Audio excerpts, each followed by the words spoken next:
দাফনের মাত্র 2 দিন পরই এক কঠোর প্রতিজ্ঞা করলেন ইরানের নতুন নেতা মোস্তাফা খামেনি। এ নিয়ে তিনি একটি লিখিত বার্তাও প্রকাশ করেছেন। বার্তা সংস্থা এএফপির প্রতিবেদন অনুযায়ী বার্তাটিতে 10 জুলাই স্বাক্ষর করা হয় এবং 11 জুলাই সেটি একটি টেলিগ্রাম চ্যানেলে প্রকাশ করা হয়। এরপর থেকেই ঘুম হারাম মার্কিন প্রশাসনের।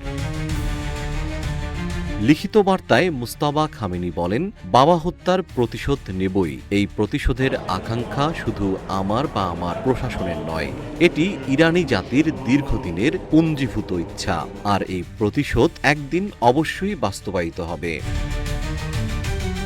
জীবন অবাক না করলে কে করবে? 28% মিল্ক ফ্যাটের অবাক করার সাথে ফ্রেশ মিল্ক পাউডার। জীবন অবাক করুক প্রতিদিন। তিনি আরও বলেন, এই প্রতিশোধ আমার ব্যক্তিগত অস্তিত্ব বা সরকারের কোনো কর্মকর্তার উপস্থিতির উপর নির্ভরশীল নয়।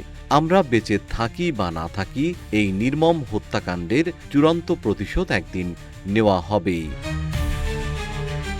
মোস্তাফা খামেনির এই বার্তা এমন এক সময়ে সামনে এলো যখন মার্কিন প্রেসিডেন্ট ডোনাল্ড ট্রাম্প নিজের সামাজিক যোগাযোগ মাধ্যম ট্রুথ সোশ্যালে লিখেছেন, আমি দীর্ঘদিন ধরেই তাদের হিট লিস্টে আছি।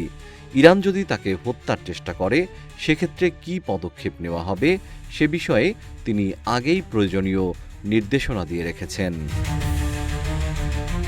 জিএম শিহাব, রূপালী বাংলাদেশ।